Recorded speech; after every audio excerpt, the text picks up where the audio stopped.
નમસ્કાર ખેડૂત મિત્રો, અમારો અનુભવ સિરીઝની અંદર હું તમામ ખેડૂત મિત્રોનું સ્વાગત કરું છું.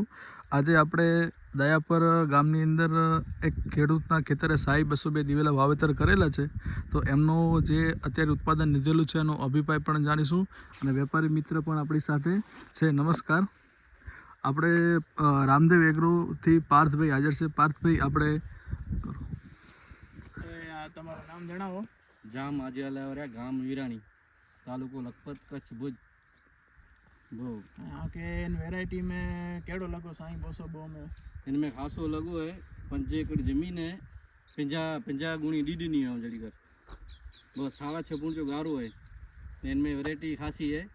बाकी खेड़ खपे थी ने पानी खपे तो ई तो खपे तो ज वस्तु मैंने तो वगैरह की नहीं कंपनी साईं 202 जो बेजा के केड़ो लगो है की बेज बोरो खासो है ने इनमें माल अञा उठो है ने अञा 50 गुणी कढी थी अञा पर माल बोरो जाम है। 5 एकड़ जमीन है मांजी 50 गुणी कढी है आना लगभग 50 का डबल लगभग माल आना उतर तो ये इंडिया आई एडा नेरी के नो। ઓકે, ધન્યવાદ. ખૂબ સરસ માહિતી આલી ખેડૂત મિત્ર અને વેપારી મિત્ર. ખેડૂત મિત્રો, જુઓ માલ તમે જોઈ શકો છો. માલ પાકી ગયા પછી પણ ફાટવાનો કે એવો કોઈ પણ પ્રકારનો પ્રશ્ન રહેતો નથી. ઓકે, ધન્યવાદ.